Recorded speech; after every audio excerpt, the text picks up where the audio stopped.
Friends వాల్టస్ inverter model 1.5 turns పెట్టేసి 20 minutes కింద cooling వచ్చి ఆఫ్ అయిపోతుంది. దానికి కారణం ఏంటంటే ఈ వీడియోలో చూపిస్తాను, స్కిప్ చేయకుండా చూసేయండి.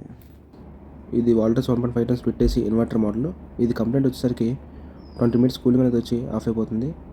దాని మెయిన్ రీజన్ ఏంటంటే ఇక్కడ కనిపిస్తున్న కండెన్సర్ యూనిట్ ఉంది చూసారా, ఇది అనేది పవర్ అందువలన హాట్ ఎయిర్ అనేది ఫ్రీగా వెళ్ళదు. హాట్ ఎయిర్ అనేది ఫ్రీగా సక్ చేసుకోవడానికి ఛాన్సెస్ ఉండదు. సో మనం ఇప్పుడు ఈ కండెన్సర్ యూనిట్ అనేది మార్చుకోవాలి. కండెన్సర్ యూనిట్ అలా మెయిన్గా పవర్ అవడానికి కారణం ఏంటంటే ప్రాపర్గా ఇన్ టైం సర్వీస్ చేయించుకోకపోయినా, లేదంటే సి ఏరియాలో దగ్గరగా ఉన్నట్లయితే అలా పవర్ అవుతుంది. ఎంత కొత్త ఏసీ అయినా సరే ప్రాపర్గా ఇన్ టైం సర్వీస్ అనేది చేయించుకోవాలండి. ఇప్పుడు మేము చూపిస్తున్న ఏసీ అయితే 2022 మోడల్, అంటే ఆల్మోస్ట్ 2 years ఓల్డ్ అంతే. బట్ ఇది కంప్లైంట్ అనేది వచ్చేసింది. మెయిన్ రీజన్ ఏంటంటే ఇన్ టైం ప్రాపర్ సర్వీస్ లేకపోయినా, అలా సి ఏరియా దగ్గరగా వస్తే ఇలా అవుతుంది. సో గ్యాస్ అనేది బయటకు వదిలేస్తున్నాం అండి కంప్లీట్గా. ఇలా డిశ్చార్జ్ నుంచి అయితే గ్యాస్ అనేది బయట రిలీజ్ చేయాలండి. చాలామంది తెలియక డిశ్చార్జ్ నుంచి కాకుండా సక్షన్ నుంచి గ్యాస్ అనేది బయటకు రిలీజ్ చేస్తారు. అలా రిలీజ్ చేయడం వల్ల ఏంటంటే కంప్రెసర్లో ఉన్న ఆయిల్ అనేది బయట లిఫ్ట్ చేస్తుంది. ముందు డిశ్చార్జ్ నుంచి ప్రెజర్ మొత్తం రిలీజ్ చేసిన తర్వాత అప్పుడు సక్షన్ నుంచి అనేది రిలీజ్ చేయాలండి. ప్రజెంట్ మీరు వీడియోలో చూసే ఉంటారు, కంపెనీ వాళ్ళు అయితే సింగిల్ లైన్ కండెన్సర్ ఇచ్చారండి. Single line, double line 2 types ఉంటాయి. ఇది కండెన్సర్ వచ్చేసరికి సింగిల్ లైన్. ఇప్పుడు మేము దీనికి డబుల్ లైన్ అయితే వేస్తున్నామండి.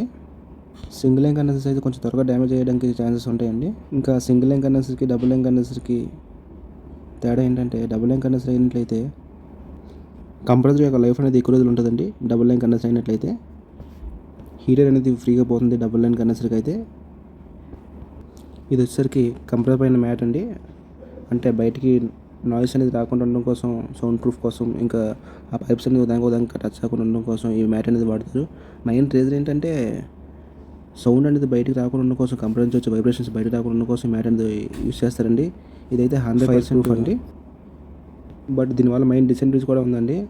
ఆ మ్యాట్ అనేది ఉండటం వల్ల కంప్రెసర్ అనేది రస్టింగ్ ఫామ్ అయిపోద్దండి. ఎందువల్ల అంటే కంప్రెసర్ అనేది రన్నింగ్లో కూల్ అవుతుంది, ఇమ్యూనిట్ అనేది కూల్ అవుతుంది.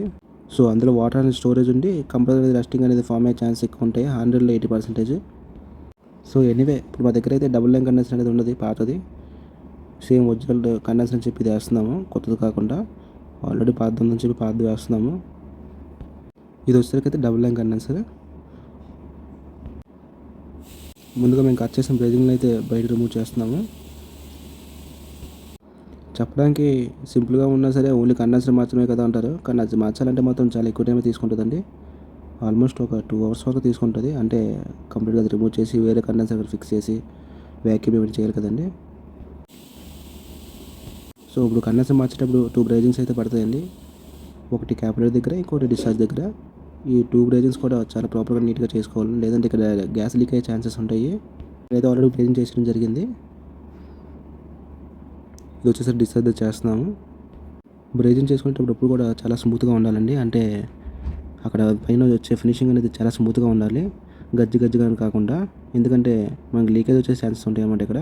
ఎందుకంటే హై ప్రెజర్తో వస్తుంది కాబట్టి, సో లీకేజ్ ఛాన్సెస్ ఉంటాయి.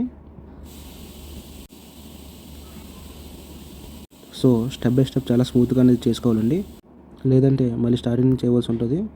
సో చాలా క్లియర్గా నీట్గా చేసుకోవాలండి. చూపిస్తాము ఇప్పుడు.